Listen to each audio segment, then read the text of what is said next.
तो हाँ भाई, सारा ने प्यार भरी राम राम।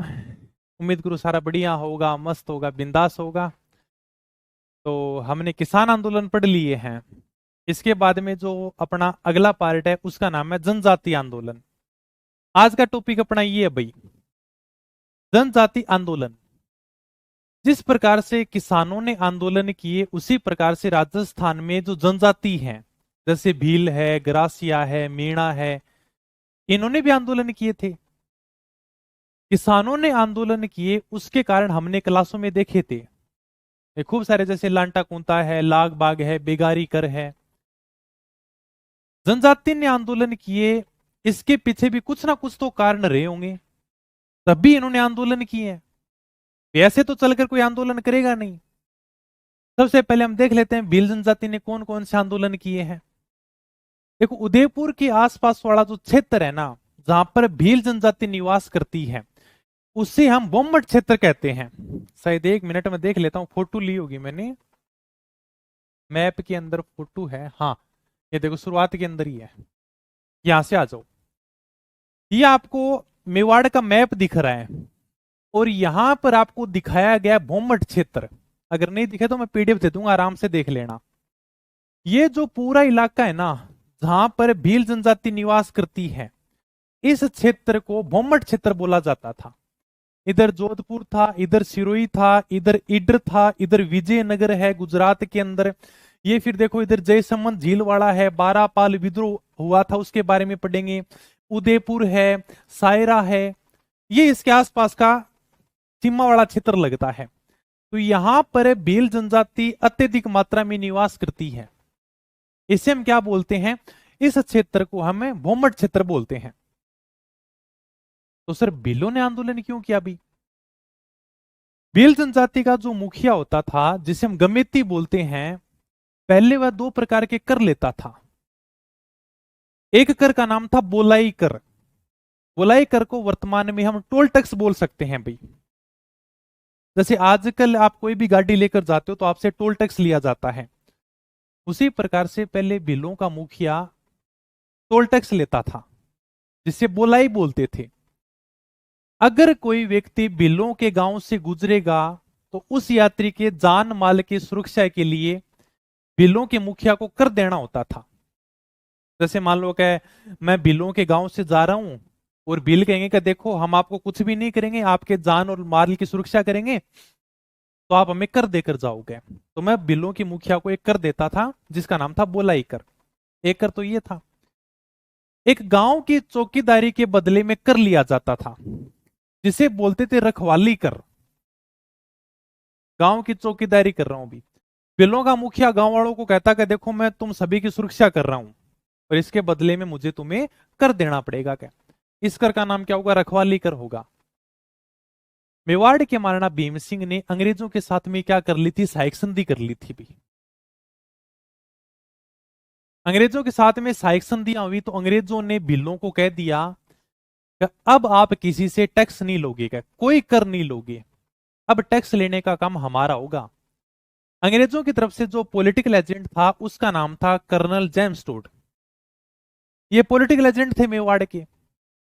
तो कर्नल जेम्स टोड ने भिल्लों को कर दिवाना बंद कर दिया और धीरे धीरे इस भोमट क्षेत्र के ऊपर नियंत्रण शुरू कर दिया। जहां पर भील जनजाति रहती थी, इस क्षेत्र के ऊपर धीरे धीरे नियंत्रण लगाना शुरू कर दिया। भील जो कर लेते उनको मना कर दिया कि अब आप कोई कर नहीं लोगे। यात्रियों की किस प्रकार की सुरक्षा? कर लेंगे तो हम लेंगे, यात्रियों की सुरक्षा हम करेंगे क्या? भीलों ने इस बात का विरोध शुरू किया। हमने इसको जनजाति आंदोलन कह दिया। ठीक है, नॉर्मल सी है। ये मैं शुरुआत में बात बता रहा हूं। तो मेवाड़ के महाराणा भीम सिंह ने अंग्रेजों के साथ में क्या की थी? सहायक संधियां की थी। और संधियों में यही कहा गया था कि राजा के ऊपर जब भी संकट आएगा तो अंग्रेज मदद करेंगे, और अंग्रेजों के ऊपर संकट आएगा तो राजा मदद करेगा। तो राजा की सुरक्षा कौन करेंगे? अंग्रेज करेंगे क्या? तो अंग्रेजों ने कहा कि अब सुरक्षा करने के लिए हम हैं, भीलों की कोई जरूरत नहीं है। तो भील जो कर लिए जाते वो देने से क्या कर दिया? मना कर दिया। क्या अंग्रेजों ने कहा अब आप कोई कर नहीं लोगे क्या?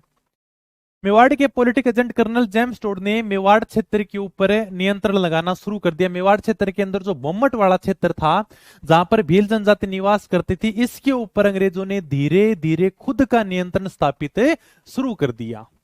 ठीक है, या बोम्मट क्षेत्र देख सकते हो भाई, नॉर्मल सी बात बताई है। आगे चलो, अंग्रेजों ने बिलों के मुखिया, बिलों का मुखिया होता गमेती, बिलों के मुखिया को क्या बोला जाता, गमेती बोला जाता है।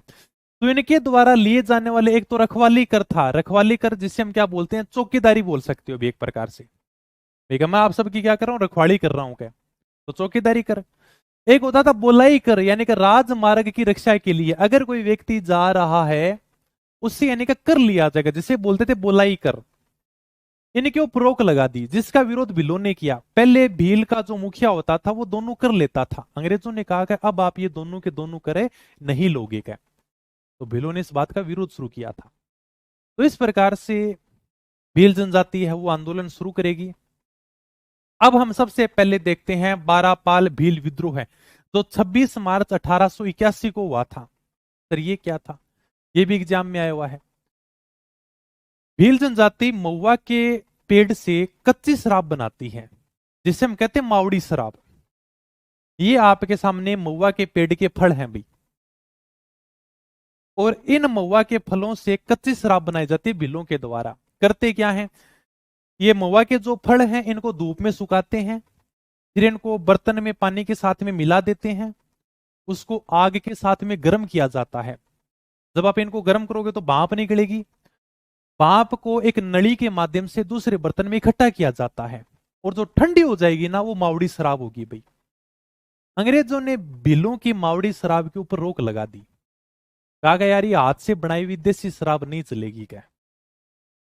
भील आराम से महुआ के पेड़ से जो मावड़ी शराब बनाते थे, अंग्रेजों ने कहा कि आप ये मावड़ी शराब नहीं बनाओगे क्या। पहला तो ये हो गया। इसके अलावा अंग्रेजों ने भीलों के जो उपासक देवता है ऋषभ देव जी, इनके मंदिर के ऊपर भी खुद का नियंत्रण स्थापित कर लिया क्या। बोला ऋषभ देव जी मंदिर के ऊपर हमारा नियंत्रण होगा क्या।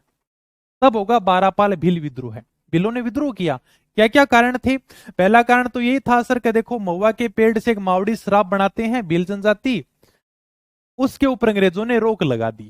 अंग्रेजों ने कहा आप ये मावड़ी शराब नहीं बनाओगे। दूसरा कहा कि आपके जो उपासक देवता है ऋषभ देव जी, जो आपका मंदिर उदयपुर में, इस मंदिर के ऊपर अब हमारा नियंत्रण होगा क्या, भीलों का कोई नियंत्रण नहीं होगा क्या। इस बात को लेकर भील जनजाति भड़क जाती है और इन्होंने विरोध शुरू कर दिया। अब जब विरोध होगा तो उसको दबाने के लिए मेवाड़ सरकार जाएगी, अंग्रेजों की सेना जाएगी। तो अंग्रेजों की सेना और मेवाड़ सरकार दोनों के दोनों बारापाल गांव में पहुंच गई, और इन्होंने क्या किया, इन्होंने भीलों की झोपड़ियों को आग लगा दी भाई। बाद में मेवाड़ के महाराणा ने भीलों से समझौता किया कि देखो जो भी हो गया वो छोड़ो, अब समझौता कर लो और मैं जो तुम्हारे कुछ कर है ना वो माफ कर दूंगा क्या। और बाद में जाकर आंदोलन समाप्त हो जाता है। अपने को बस ये ध्यान रखना है बारापाल भील विद्रोह कब हुआ था। ठीक है, ओके सर। तो अंग्रेजों ने मावड़ी शराब, जो महुआ की शराब होती है, इसके निकालने के ऊपर प्रतिबंध लगा दिया था, और जो ऋषभ देव जी का मंदिर उदयपुर में उसके ऊपर भी खुद का नियंत्रण रख लिया था। तो मेवाड़ की तरफ से जो मामा अमान सिंह हैं, ये मेवाड़ सरकार के प्रतिनिधि थे, ये बारापाल गांव में पहुंच जाते हैं, और लोनानगन ये अंग्रेजों की तरफ से जाते हैं। इनके नेतृत्व में सेना बारापाल गांव में पहुंचती है और भीलों की झोपड़ियों को आगे लगा दी जाती है। बस अपने को ये ध्यान रखना है बारापाल भील विद्रोह क्या था। चलूं आगे, बिल्कुल सोल्व करा दूंगा। राहुल चौधरी अभी आया है, थोड़ा सा रुको, आराम से करवा दूंगा। ओके, हाँ बिल्कुल करवाऊंगा भाई, पेपर का सोल्यूशन करवाऊंगा। रीट का टेंशन मत लो, तुम, मैं बैठा हूं, तुमसे ज्यादा टेंशन मुझे है। कल करते हैं शुरू, ठीक है। आज तो क्लास को देख लो, तुम्हें कल कर देंगे तो ठीक है। ओके भाई, ये बात समझ में आएगी नहीं, तुम और बातें छोड़ो, ये बात और पूछते रहना, मैं टेलीग्राम पर अपडेट दे दूंगा। ये बताओ कि ये बात समझ में आ गई, बारापाल भील विद्रोह समझ में आ गया। अब चलता हूं मैं भगत आंदोलन की तरफ। ठीक है, ये छोटी सी घटना थी, थोड़ा इनके बारे में ध्यान रखना भी। भगत आंदोलन क्या है, देखो वागड़ क्षेत्र में भील जनजाति के द्वारा जो आंदोलन किया गया ना, वही भगत आंदोलन है। वागड़ क्षेत्र मतलब डूंगरपुर बांसवाड़ा का क्षेत्र। तो वागड़ क्षेत्र में भीलों ने जो आंदोलन किया था उसको नाम दिया गया भगत आंदोलन। इसका नेतृत्व किया था गुरु गोविंद गिरी ने। ये अपने गुरु गोविंद गिरी हैं और गोविंद गिरी ने भगत आंदोलन चलाया था। थोड़ा सा गोविंद गिरी के बारे में ध्यान रखना। इनका जन्म बांसिया गांव डूंगरपुर के एक बंजारा परिवार में होता है। सर ये आंदोलन शुरू क्यों हुआ, भगत आंदोलन? देखो, अंग्रेजों का अधिकार हो रहा था धीरे धीरे, तो अंग्रेज ये चाहते थे कि हम अपने धर्म का प्रचार करें, मतलब ईसाई मशीनरी को बढ़ावा दें। क्या अंग्रेज चाहते थे कि आदिवासी क्षेत्र में जो आदिवासी रहते हैं वो ज्यादा पढ़े लिखे नहीं है और इनको हम थोड़ा सा बहला फुसला कर अपनी तरफ कर सकते हैं, इनसे अपना धर्म स्वीकार करा सकते हैं। अंग्रेज उनको छूट देते थे, जो यानी का ईसाई धर्म को स्वीकार करते उनको अंग्रेज मान लो कि कोई कर है उसमें छूट दे देते, कोई सामान लेने जाता तो उसमें छूट दे देते। आदिवासियों को जागरूक करने के लिए गुरु गोविंद गिरी ने आंदोलन चलाया। गोविंद गिरी ने आदिवासियों को कहा कि तुम सब तो मेरे भगत बन जाओगे और हम एक नया पंथ बनाएंगे जिसका नाम रखेंगे भगत पंथ है। मतलब इस पंथ में जो भी लोग शामिल होते ना, खुद के नाम के पीछे भगत लगाते। जैसे मान लो कि मैं गोविंद गिरी का शिष्य हूं और मैं इनके पंथ में जाकर शामिल हो गया तो मेरा नाम हो जाता रोहित भगत। जैसे मान लो कि कोई और भी कोई विद्यार्थी है, प्रहलाद है, वो यानी कि गुरु गोविंद गिरी के साथ में जुड़ गया तो उसका नाम हो गया प्रहलाद भगत।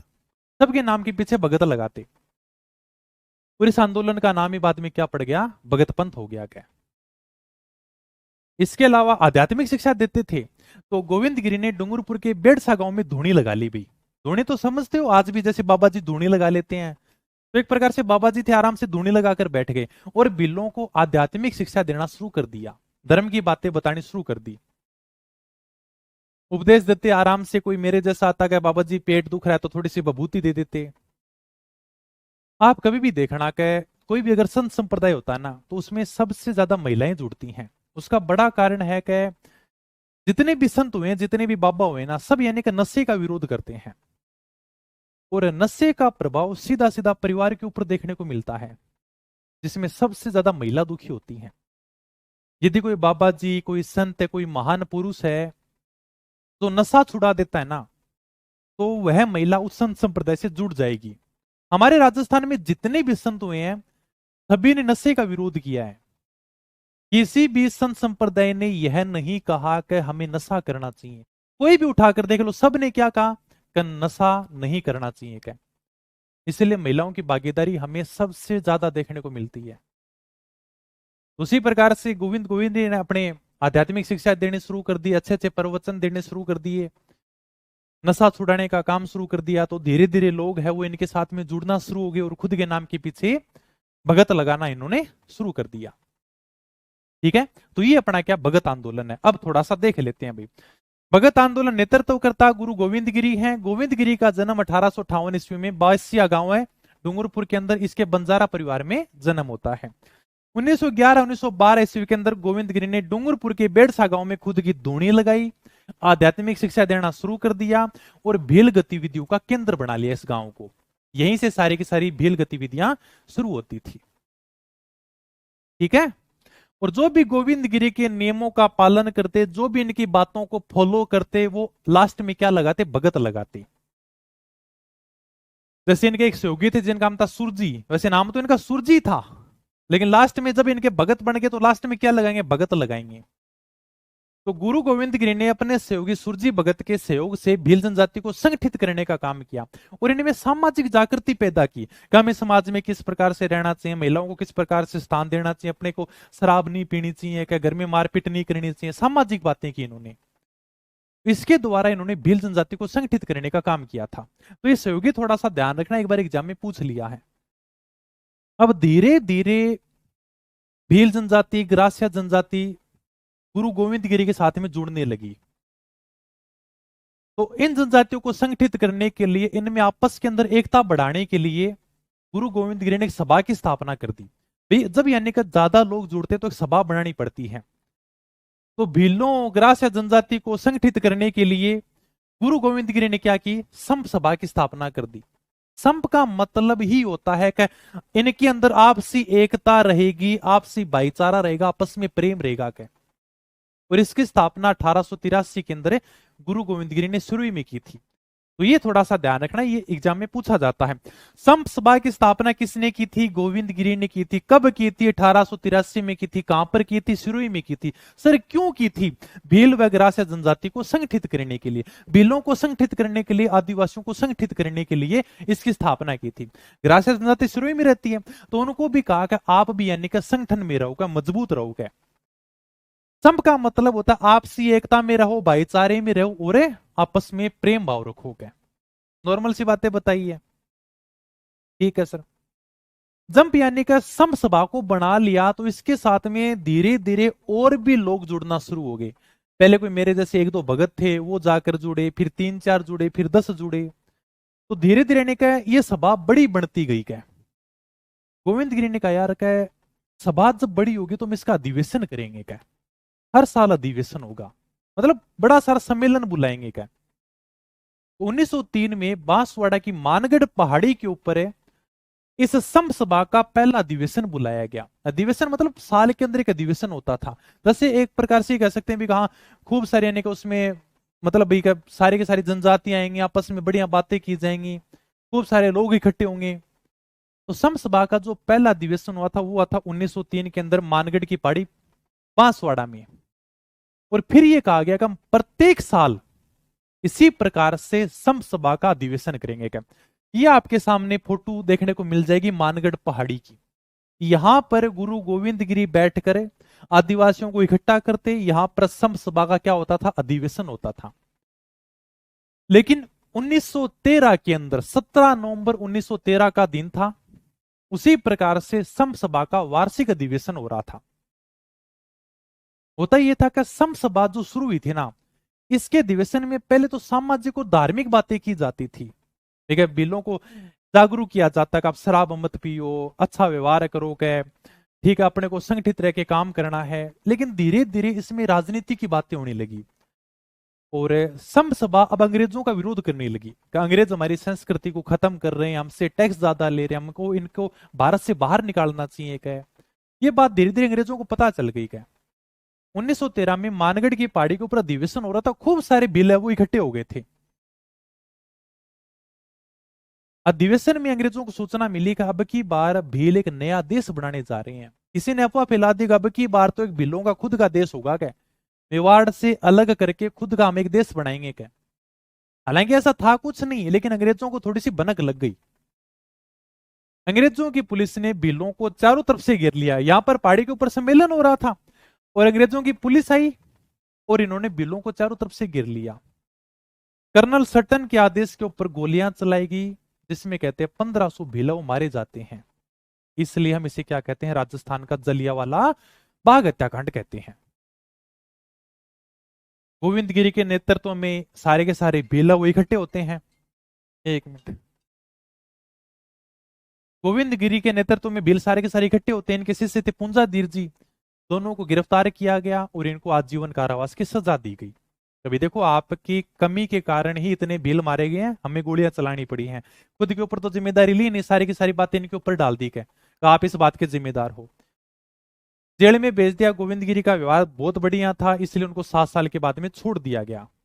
लेकिन उनको यह कहा गया कि आप बांसवाड़ा और डूंगरपुर की तरफ नहीं जाओगे, क्या हम आपके ऊपर प्रतिबंध लगाते हैं। क्या ठीक है, ये बस अपने को ध्यान रखना। बाकी बहुत इंपॉर्टेंट है, ध्यान रखना भी मानगढ़ पहाड़ी हत्याकांड कब हुआ था, बहुत इंपॉर्टेंट है, कई बार एग्जाम में पूछा गया है, बहुत ही ज्यादा इंपॉर्टेंट है। तो मानगढ़ पहाड़ी बांसवाड़ा के ऊपर संप सभा का वार्षिक अधिवेशन हो रहा था। वार्षिक मतलब हर साल होता था। अंग्रेजों को लगाया कि आंदोलन का उद्देश्य क्या है? भील अब की बार एक नए राज्य का निर्माण करेंगे। क्या कर्नल सटन के ऊपर आदेश के ऊपर गोलियां चलाई जाती हैं, 1500 से ज्यादा भील मारे जाते हैं, इसलिए हम इसे क्या कहते हैं? राजस्थान का जलियांवाला बाग कहते हैं भाई। ठीक है, समझ में आ गई? चलो आगे, चलो इतनी बात समझ में आ गई क्या? फिर मैंने छोटी सी नीचे नोट लगाकर बात और लिख रखी है, थोड़ा सा ध्यान रखना। ये तो अपने भगत आंदोलन था। एक भगत आंदोलन एक पुस्तक भी आती है जिसके जो लेखक है उनका नाम है विजय कुमार वशिष्ठ। ये भी थोड़ा सा ध्यान रख लेना भाई, ठीक है। तो गोविंद गिरी व पुंजा धीर जी जो गोविंद गिरी के प्रमुख शिष्य थे, इनको पकड़ा गया, आजीवन कारावास की सजा दी गई। आप ये देख सकते हो गोविंद गिरी को अंग्रेजों ने पकड़ रखा है और यहाँ पर इनको सजा सुनाई जा रही है। बीच में अपने गोविंद गिरी जी खड़े हैं, पुंजाधीर जी खड़े हैं इनके प्रमुख शिष्य, और यहाँ पर अंग्रेजों की कोर्ट चल रही है और यहाँ पर इनको आजीवन कारावास की सजा सुनाई जाती है, इनको जेल में भेज दिया जाता है। बाद में गोविंद गिरी का व्यवहार है वो बहुत बढ़िया रहता है, भगत आदमी थे, वहीं पर अपनी भगवान की भक्ति वो शुरू कर दी। अंग्रेज थोड़े से खुश हुए, क्या अब तो क्या ही आंदोलन करेंगे, क्या छोड़ दो, क्या बाबा जी टाइप के आदमी है, तो बाद में इनको छोड़ दिया गया था। बाद में ये कहा गया था आप डूंगरपुर बांसवाड़ा में मत जाना, बाकी कोई दिक्कत नहीं है क्या, ठीक है। ओके भाई, चलो आगे। तो भगत आंदोलन एक पुस्तक भी है जिसके जो लेखक है उनका नाम क्या है, विजय कुमार वशिष्ठ। आगे अपन देखते हैं एकी आंदोलन। एकी आंदोलन का जो प्रारंभ हुआ था वो अपने 1921 के अंदर है, चित्तौड़गढ़ की रासमी तहसील है और उसके अंदर एक मात्र कुंडिया है, वहां से ये आंदोलन शुरू होता है। शुरुआत हुई थी 1921 में चित्तौड़गढ़ के रासमी के मात्र कुंडिया से। इसको जो प्रारंभ किया था उनका नाम था मोतीलाल जी तेजावत। इन्होंने वो बिलो के बोमट क्षेत्र में आंदोलन चलाया, इसलिए हम इसे भोमट आंदोलन भी कहते हैं। जैसे मैंने शुरुआत के अंदर मैप में तुम्हें दिखाया था कि ये जो मेवाड़ के नक्शे में देख लो तुम, ये जो आपको फोटो दिख रही है मेवाड़ का नक्शा है और इसमें साफ साफ लिखा हो भोमट, फिर कोष्टक में लिख रखा मेवाड़ राज्य, और भोमट में एक प्रमुख कौन कौन से ठिकाने आते थे वो भी इन्होंने अलग से लिख रखे हैं। और यहाँ पर फिर बाउंड्री लगती जैसे उदयपुर है, बारापाल देखो आप यहाँ पर देखोगे ना अगर जूम करके, तो यहाँ पर बारापाल लिखा हुआ, जयसमंद झील है, ये पूरा का पूरा डूंगरपुर वाला इलाका है, विजयनगर वाला इलाका है, इडर वाला इलाका है, सिरोही है, जोधपुर है, ये पूरा जो क्षेत्र था वो मुख्य रूप से भोमट क्षेत्र कहा जाता था। तो मोतीलाल जी तेजावत ने भी भोमट क्षेत्र के अंदर ही आंदोलन चलाया था, इसलिए हम इस आंदोलन को क्या कहते हैं, भोमट आंदोलन कहते हैं। ठीक है, एक मिनट, ओके, रह जाएगा ध्यान में। उदयपुर के अंदर आसपास वाला मुख्य क्षेत्र जैसे कोटड़ा है, झाड़ोल है, फलासिया, यहाँ पर भील ज्यादा रहते थे और मुख्य रूप से इसे हम क्या कहते थे, भोमट क्षेत्र कहते थे। एक ही आंदोलन क्यों चलाया सर, एक ही आंदोलन का कोई ना कोई उद्देश्य होगा, वही जनजातियों से भारी मात्रा में लगान लिया जाता था, कर लिया जाता था, अन्यायपूर्ण रूप से बिना मजदूरी के इनसे काम कराया जाता था। ठीक है, इनको क्या कराना है, इस चीज से मुक्त कराना है, भिल्लों ग्रासियों का सामाजिक उत्थान किया जाए, इनको भी यानी कि सामाजिक रूप से बढ़ावा दिया जाए, इनको भी शिक्षित किया जाए, और जब तक हमारी सरकार बात नहीं मानेगी तब तक हम उनके कोर्ट कचहरी का बहिष्कार कर देंगे, क्या हम उनकी बात ही नहीं सुनेंगे। अभी ये लाइब्रेरियन सेकंड ग्रेड के अंदर सवाल आया था, सवाल ये सिंपल सा था, एक ही आंदोलन का उद्देश्य क्या था, 3 पॉइंट दे रखे थे, बाद में एग्जामिनर ने तीनों पॉइंट है वो सही माने हैं, जिसमें ये था भिल्लों ग्रासियों का सामाजिक उत्थान करना, कोर्ट कचहरियों का बहिष्कार करना, अन्यायपूर्ण बेगार से मुक्ति दिलाना, वैसे कर सकते हैं भाई, ये यानी कि इस आंदोलन के मुख्य रूप से उद्देश्य थे। रजेगा ध्यान में। तो प्रारंभ हुआ था 1921 के अंदर मातरकुंडिया रासमी चित्तौड़गढ़ से। शुरू किसने किया था, मोतीलाल जी तेजावत ने इसको शुरू किया था। आपके सामने फोटो है मोतीलाल जी तेजावत की। मोतीलाल जी तेजावत का जन्म हुआ था 1886 के अंदर उदयपुर में। उदयपुर के अंदर एक कोल्यारी गांव है और उसके अंदर ओसवाल जैन परिवार में इनका जन्म हुआ था। ठीक है, इनको बावजी भी कहते हैं, आदिवासियों के मसीहा भी कहते हैं। बावजी मैंने तुम्हें पहले बताया मेवाड़ के इतिहास में, जब मैंने बप्पा रावल पढ़ा था ना, तब मैंने इसके बारे में विस्तार से बताया था कि बावजी नाम कैसे आया था, तो वहां पर मैंने चर्चा कर ली है। तो इनको बावजी भी कहते थे, आदिवासियों के मसीहा भी कहते थे। मोतीलाल जी तेजावत थोड़े से बढ़िया पढ़े लिखे आदमी थे, तो इनको नौकरी जल्दी मिल गई। झाड़ो ठिकाने में कामदार थे, नौकरी करते थे ये, जागीरदार से मतभेद हो जाता और इन्होंने कहा क्या ऐसी नौकरी अपने को करनी नहीं है क्या, और इन्होंने नौकरी छोड़ दी थी। ठीक है, ये मोटी मोटी बातें थोड़ा सा आप ध्यान रखना भाई। तो एक ही आंदोलन का प्रारंभ 1921 में मातरकुंडिया से किया गया था। मातरकुंडिया चित्तौड़गढ़ के अंदर है, चित्तौड़गढ़ के अंदर भी रासमी तहसील के अंदर है। ठीक है, रासमी एक तहसील है चित्तौड़गढ़ की, तो वहां पर मातरकुंडिया नामक स्थान है जिसे हम मेवाड़ का हरिद्वार भी कहते हैं। तो इसके जो प्रवर्तक थे उनका नाम था मोतीलाल जी तेजावत, जिनका जन्म 1886 के अंदर उदयपुर के कोल्यारी गांव के अंदर ओसवाल जैन परिवार में जन्म होता। थोड़ा सा ध्यान रखना, कभी कभी पूछ लेता है। इनको जैसे बावजी भी कहते थे, आदिवासियों के मसीहा भी कहते थे। अच्छा, ये करवा दूंगा भाई मैं ना, 4th ग्रेड में कंप्यूटर की क्लास है। ठीक है, 4-5 दिन में आ रही किताब और उसके बाद में मैं एकदम अपडेट करवा दूंगा। ओके, एक मिनट में फोन को साइलेंट कर देता हूँ भाई, फोन, हाँ रख लोगे थोड़ा बहुत ध्यान में, आइए मैं अपडेट करवा दूंगा, टेंशन मत लेना। 2-3 दिन का टाइम तो एकदम सिलेबस वाइज आपका पूरा अपडेट करवा दूंगा। ऐप के ऊपर भी किताब है, 2 दिन तो लगेंगे, अभी आ ही नहीं रही किताब। करवा दूंगा, ये 2 दिन सब्र करो, धीरे धीरे सब हो जाएगा एक बार। चलो भैया आ जाओ। हाँ, नॉर्मल सी बातें रख लोगे ध्यान में, इनके बारे में क्या ही समझाना, क्योंकि देखो जन्म कहाँ पर हुआ था, आंदोलन को किसने चलाया था, ये सारी की सारी बातें में देखो याद ही करनी पड़ेंगी, इनमें समझाने वाली बात कुछ नहीं है। बाबूजी कहते थे इनको आदिवासियों का मसीहा कहते थे। मोतीलाल जी तेजावत था वो झाड़ोल ठिकाने के कामदार थे, पहले नौकरी करते थे भी जागीरदार के पास में। जागीरदार से ज्यादा मतभेद हो जाता, भाई तू कौन सा पढ़ा लिखा है, तेरे से ज्यादा पढ़ा लिखा मैं हूं क्या, आपस में मतभेद हो जाता है कि बता तेरे पास में कौन सी डिग्री है, ये वो, और आपस में लड़ाई होती है और बोलता ये ले तेरी नौकरी छोड़ दी क्या। और अब अपन क्या करेंगे, भील जनजाति को संगठित करने का काम करेंगे, उनको एक करने का काम करेंगे। और आप जो उनके ऊपर अन्यायपूर्ण जो बिगाड़ चला रहे हो ना, उनसे मजदूरियां करवा रहे हो और बिना पैसे के काम करवा रहे हो क्या, अब मैं उनको संगठित करने का काम करूंगा क्या। आंदोलन कहां पर चलाया गया, वही मैंने बताया था, कोटड़ा जाडोल फलासिया में चलाया गया, इसलिए हम क्या कहते हैं, भूमट आंदोलन भी कहते हैं। मुख्य रूप से ये क्षेत्र था, ठीक है। तो यह आंदोलन भूमट क्षेत्र के कोटड़ा जाडोल फलासिया रोइडा के अंदर चलाया गया था, इसे क्या कहते थे, भूमट आंदोलन भी कहते हैं। मोतीलाल तेजावत ने जुलाई 1921 में जाडोल यानी कि उदयपुर से करबंदी असहयोग आंदोलन चलाया था। सर ये क्या है, ये भी एग्जाम में पूछा गया सवाल है। देखो क्या, महात्मा गांधी ने 1920-22 में असहयोग आंदोलन चलाया था कि हम अंग्रेजों की कोई मदद नहीं करेंगे, हम उनका कोई भी सहयोग नहीं करेंगे। 1920-22 में चल रहा था। मोतीलाल जी तेजावत ने भी जुलाई 1921 में उदयपुर के जाडोल से करबंदी असहयोग आंदोलन चलाया।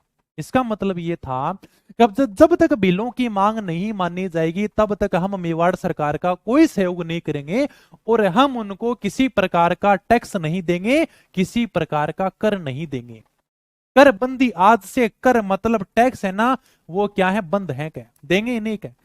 कर बंदी असहयोग आंदोलन उधर महात्मा गांधी का चल रहा था, इन्होंने कहा कि अपन भी चला देते हैं, कि महात्मा गांधी जी को फॉलो करते थे ये। इस बात का पता चला मेवाड़ सरकार को। मेवाड़ सरकार ने कहा यार तेजावत जी हैं वो बिलों को बहुत ही संगठित करने का काम कर रहे हैं, एक ही आंदोलन चला रहे हैं और ऊपर से कह रहे हैं अपन टैक्स भी नहीं देंगे क्या। मेवाड़ सरकार ने तेजावत जी को उठाया और गिरफ्तार कर लिया, जेल में डाल दिया। इसकी सूचना बिलों को मिली, हजारों की संख्या में बिल एकत्रित होते हैं और जब ये अन्य का इकट्ठे हुए तो सरकार डर गई और उन्होंने उसी टाइम में मोतीलाल जी तेजावत को छोड़ दिया गया। भाई ठीक है गलती होगी, हम आपको छोड़ देते हैं, लेकिन दोबारा से ऐसा काम मत करना क्या। मोतीलाल जी तेजावत कहां मानने वाले थे, दोबारा से काम शुरू कर दिया था, ठीक है। अभी यानी कि थोड़ा सा मैं आगे बताऊंगा। और बताओ यहां तक नॉर्मल सी बातें समझ में आ गई। अरे भाई हाँ, चलो आगे, नॉर्मल सी बातें हैं। तो ये अपने को थोड़ा सा ध्यान रखना है कि जुलाई 1921 में इन्होंने जाडोल उदयपुर से कर बंदी असहयोग आंदोलन चलाया था। एक आंदोलन का उद्देश्य मैंने बता दिया, सारी सारी वही बातें, किसानों को लगाने हुए बेगार से मुक्त कराना, बिलों के राशियों का सामाजिक उत्थान करना तथा राज्य की जागीर की कचहरियों का क्या करना, बहिष्कार करना। ठीक है, जब तक मेवाड़ सरकार हमारी बात नहीं मानेगी तब तक इनकी कोई भी बात नहीं सुनेंगे, इनको किसी प्रकार का कोई कर नहीं देंगे, कोई टैक्स नहीं देंगे। मेवाड़ सरकार ने कहा तुम्हारी मांगे क्या, वो तो बताओ क्या। भाई तुम कह रहे हो कि हमारी मांग मानो, मांग मानो, कोई बात तो बताओ कि भाई तुम्हारी कौन कौन सी मांग है क्या। तब मोतीलाल जी तेजावत ने मेवाड़ सरकार के सामने 21 मांग रखी गई, ये हमारी क्या है, 21 मांग है। आप जो बिलों के ऊपर अत्याचार कर रहे हो इससे संबंधित हमारी 21 मांग है, इनको आप पूरा करो क्या। इसे कहा गया मेवाड़ पुकार, कि मेवाड़ की जो भील जनजाति है वो पुकारती है कि हमारी 21 जो मांगे इनको पूरा करो क्या। मेवाड़ के महाराणा ने कहते हैं कि 18 बातें तो मान ली थी लेकिन 3 बातें नहीं मानी। इन्होंने कहा नहीं, बात तो हर माननी पड़ेगी क्या, हमारे जो 21 मांगे हैं इनको पूरा किया जाए। 18 मांगे मान ली गई थी, 3 मांगों को नहीं माना गया था। इसके विरोध में फिर यानी कि नीमड़ा गांव के अंदर आदिवासियों का सम्मेलन होता है। जब 18 मांग हमारी मान ली गई है तो 3 मांग को मानने में क्या दिक्कत है अभी। तो नीमड़ा गांव है विजयनगर गुजरात में, यहां पर आदिवासियों का दोबारा से सम्मेलन होता है मोतीलाल तेजावत के नेतृत्व में 7 मार्च 1922 को। अब की बार थोड़ी सी मेवाड़ सरकार भी भड़क गई, यार जब हमने 18 मांगे मान ली हैं तो ऐसा भी क्या जिद्दीपन दिखाना क्या, 3 मांगों के लिए इन्होंने इतना बड़ा आदिवासियों का सम्मेलन कर दिया क्या। तो सेना ने गोलियां चलाई और 1200 भील है वो मारे जाते हैं। मोतीलाल जी तेजावत वो यहां से भाग जाते हैं लेकिन अंग्रेजों के हाथ नहीं आते हैं। बाद में महात्मा गांधी ने कहा कि मोतीलाल जी पुलिस से पंगा नहीं लेना, आप तो आत्मसमर्पण कर दो क्या। फिर महात्मा गांधी के कहने पर मोतीलाल जी ने क्या किया था, आत्मसमर्पण किया था। महात्मा गांधी के सहयोगी थे जिनका नाम था मणिलाल जी कोठारी। तो मणिलाल जी कोठारी ने मोतीलाल जी तेजावत को छुड़ाने का प्रयास भी किया था। मेवाड़ की सरकार ने कहा कि अगर मोतीलाल जी तेजावत हमसे माफी मांग लेते हैं और हमें लिख कर देंगे कि आगे से मैं कोई भी आंदोलन नहीं करूंगा तो हम उनको छोड़ देंगे क्या। बाद में मोतीलाल जी तेजावत ने लिख कर दिया कि मैं आगे से कोई भी आंदोलन नहीं करूंगा, तब मोतीलाल जी तेजावत को जेल से बाहर निकाला जाता है। ठीक है। एक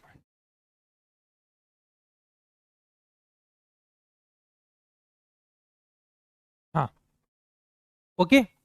तो नीमड़ा हत्याकांड ये 7 मार्च 1922 को मोतीलाल तेजावत के नेतृत्व में नीमड़ा गांव है विजयनगर गुजरात में, यहां पर आदिवासियों का सम्मेलन होता है। सेना ने गोलियां चलाई थी, 1200 भीलवो मारे जाते हैं। मोतीलाल तेजावत ने महात्मा गांधी के कहने पर क्या कर दिया था, आत्मसमर्पण कर दिया था।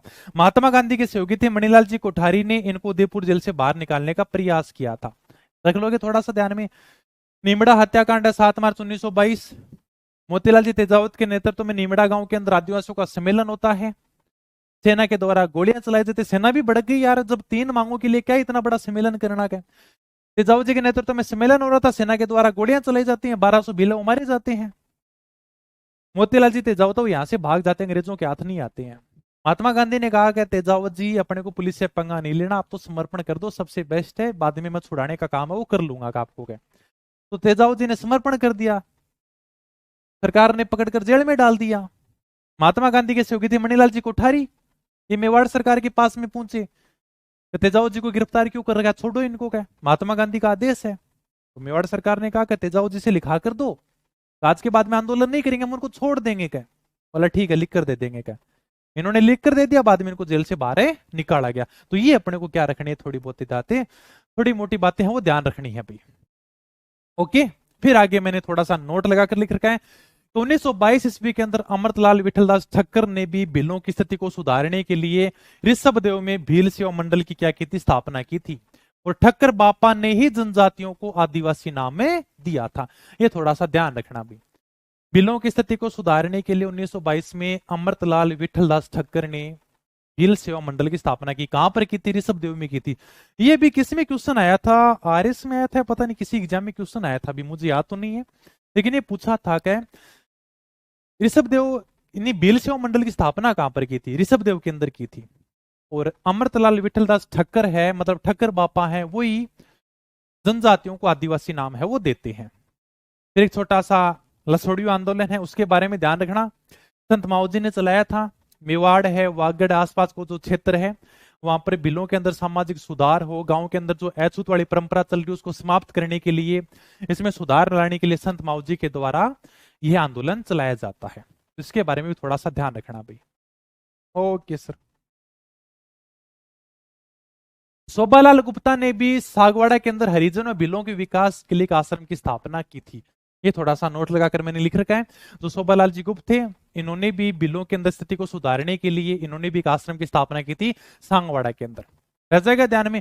और अंतिम जो अपना आंदोलन है उसका नाम है मीणा आंदोलन, जो 1924 से लेकर 1952 तक चला था। अब इसके बारे में बात कर लेते हैं, कोई भी डाउट हो तो आराम से फोन करके पूछ सकते हो।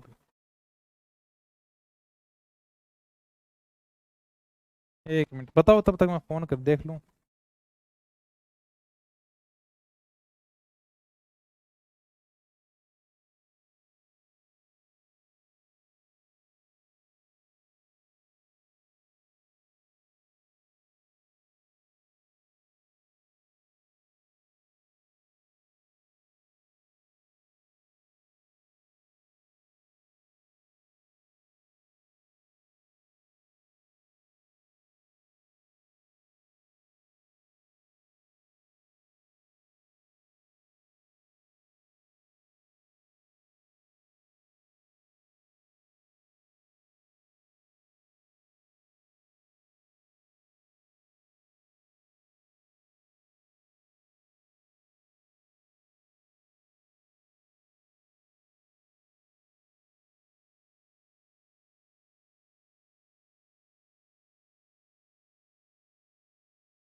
ओके ठीक है, बटन दबाना ही भूल गया। हाँ कोई ना दोबारा से बता देता हूँ। ओके ओके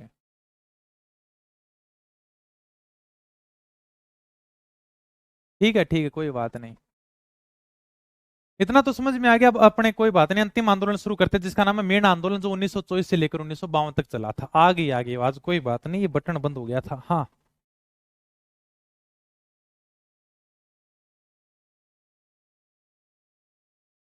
फोन अब क्लास के बीच में स्विच ऑफ ही रखना पड़ेगा। ठीक है, एक दो फोन आते हैं तो बीच में डिस्टर्ब हो जाते हैं। इसको बंद किया था, बाद में भूल ही गए क्या? चलो आ जाओ फिर। अब अपने लास्ट आंदोलन पढ़ते हैं जिसका नाम है मीणा आंदोलन, जो 1924 से लेकर 1952 तक चला था। सबसे पहले ये बात आती है सर, क्या मीणा जनजाति कहाँ पर आंदोलन करेगी? सिंपल सी बात है सर, जयपुर के आसपास करेगी क्या? क्योंकि मीणा जनजाति सर्वाधिक जयपुर के आसपास रहती थी, इसलिए यह आंदोलन भी जयपुर क्षेत्र में ही होगा। मीणा जनजाति के दो वर्ग थे, एक तो जमींदार मीणा, एक चौकीदार मीणा। हमने जयपुर का इतिहास पढ़ा है, उसके अंदर हमने देखा था कि सबसे पहले दुल्ला राय ने मीणाओं को पराजित करके रामगढ़ के ऊपर अधिकार किया था। उसके बाद में कोकिल देव ने मीणाओं को पराजित करके आमेर के ऊपर अधिकार किया था और आमेर को राजधानी बनाया था। इसका मतलब यह है कि पहले मीणा जनजाति का जयपुर के ऊपर अधिकार हुआ करता था, ये यहाँ के जमींदार और राजा थे। लेकिन अब जयपुर के ऊपर कछुआओं का अधिकार हो गया था। इस बात का विरोध मीणा जनजाति ने कहा। मीणा जनजाति ने इस बात का विरोध किया और बोले क्या हमारी जमीनें वापस दो क्या, क्योंकि कछुआओं ने हमसे हमारी जमीन छीन ली है क्या, ये जमीनें तो हमारी हुआ करती थी क्या। कछुआ राजाओं ने कुछ मीणाओं को बुलाया और उनको जमीनें दे दी। जिनको जमीन देगी उनको कहा गया जमींदार मीणा, आज से आप क्या हो, जमींदार मीणा हो क्या। लेकिन कुछ मीणा जनजाति अभी भी रह गई थी, बोले कि हमें भी जमीनें दो क्या, इनको जमीन दे दी तो हमें भी जमीन दो। तब जयपुर के शासकों ने कहा कि हम तुम्हें सरकारी नौकरी देंगे क्या, मतलब आज से तुम्हें जयपुर के अंदर चौकीदारी का काम करोगे। तो वो मीणा कहले चौकीदार मीणा। चौकीदार मीणा ही जयपुर के खजाने की रक्षा किया करते थे, जयपुर की जनता की रक्षा किया करते थे।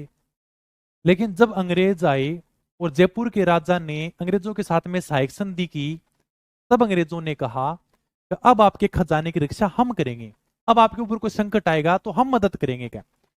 अब चौकीदार मीणाओं की कोई आवश्यकता नहीं है। तो चौकीदार मीणा बेरोजगार हो गई, और जब बेरोजगार हो गए तो उन्होंने चोरी और लूट जैसी घटनाओं को शुरू कर दिया। मतलब जयपुर के अंदर चोरी की घटनाएं ज्यादा बढ़ने लगी। जयपुर सरकार को लगा कि जयपुर के अंदर जो भी चोरी हो रही है ना, उनके लिए मीणा जनजाति ही जिम्मेदार है क्या। इसलिए 1924 में भारत सरकार एक कानून लेकर आती है जिसका नाम था क्रिमिनल ट्राइब्स एक्ट। हिंदी में बात करें तो आपराधिक जनजाति अधिनियम। 1924 में भारत सरकार एक कानून लेकर आती है जिसका नाम था क्रिमिनल ट्राइब्स एक्ट, आपराधिक जनजातीय अधिनियम। अपराध के अंदर कौन कौन सी जनजातियां शामिल है उनके लिए कानून बनाया गया, और इस कानून में मीणा जनजाति को भी शामिल कर लिया गया। कानून में कहा गया कि चोरी कहीं पर हो, जिम्मेदार मीणा जनजाति को माना जाएगा। अब यार ये क्या बात हुई, जयपुर में कहीं पर भी चोरी हो रही है, चोरी कोई भी करो, वो लेकिन इसके लिए जिम्मेदार कौन होगा, मीणा जनजाति का। इस बात का विरोध तो करेंगे, सीधी सी बात है। इसके अलावा 1930 में एक और कानून लाया जाता है जिसका नाम था जयराम पेशा कानून। 1930 में लाया जाता है। इस कानून में कहा गया कि जितने भी मीणा जनजाति के महिला हैं, पुरुष हैं और बच्चे हैं, वो प्रतिदिन थाने में हाजिरी लगाने के लिए आएंगे। क्या मान लो कि किसी गांव में मीणा जनजाति के 100 लोग रहते हैं और एक दिन हाजिरी लगाने के लिए 95 लोग जाते हैं, और 5 लोग नहीं जाते हैं हाजिरी लगाने के लिए। 95 गए, 5 नहीं गए। अगले दिन अगर आसपास में कहीं पर चोरी हो जाती है तो पुलिस उन 5 लोगों को उठा लेगी। इस प्रकार के नियम बनाए गए और ये नियम बड़े गलत थे। और इन्हीं कानूनों को लेकर जयपुर में जो आंदोलन हुआ था वो था मीणा आंदोलन। रख लोगे ध्यान में? ठीक है सर। मीणा आंदोलन 1924, 1922, 1952 तक चला था। क्षेत्र अपने जयपुर के आसपास के अंदर ये आंदोलन हुआ था, मुख्य रूप से जयपुरी था। तो 1924 में भारत सरकार ने क्रिमिनल ट्राइब्स एक्ट को लागू किया था। 1930 में जयराम पेशा कानून लेकर आए थे जिसमें यह कहा गया था कि चोरी कहीं पर हो दोषी मीणा जनजाति को माना जाएगा। इसके अलावा जो भी यानी का पुरुष है, महिला है, बच्चे हैं, डल यानी का थाने में हाजिरी लगाने के लिए आएंगे क्या। इस बात का विरोध किन्होंने किया, मेणा जनजाति ने किया भाई। इन कानूनों के तहत मेणा स्त्री, पुरुष और बच्चों को प्रतिदिन थाने में हाजिर लगाने के लिए कहा गया। फिर आती है मेणा क्षेत्रीय सभा, ठीक है। 1933 जिस प्रकार से हमने पढ़ा था जाट महासभा बनी थी, उसी प्रकार से सर छोटू राम ने 1933 में मेणा क्षेत्रीय सभा की स्थापना की। और सभा के द्वारा ही आप लोगों को जोड़ सकते हो। इस सभा के द्वारा मेणा जनजाति को जोड़ने का काम किया गया। मेणा क्षेत्रीय सभा 1933 सर छोटू राम ने इसकी स्थापना की थी। मेणा जनजाति के धर्म गुरु थे जिनका नाम था मुनि मगन जी। मुनि मगन सागर जी ने किताब भी लिखी थी जिसका नाम था मीणा पुराण, मीन पुराण, जिसे मेणा पुराण भी बोलते हैं। तो जैन मुनि मगन सागर जी के नेतृत्व में 1944 के अंदर नीम का थाना सीकर में एक बड़ा सारा सम्मेलन होता है। इस सम्मेलन में मगन सागर जी ने मीणाओं को समझाया कि देखो भगवान विष्णु का पहला अवतार है मत्स्य अवतार, और उसी मत्स्य अवतार से हमारी उत्पत्ति हुई है। क्या मतलब मीणा वो है जो भगवान विष्णु से उत्पन्न हुए हैं, और कछुओं के आने से पहले हमारा जयपुर के ऊपर राज हुआ करता था।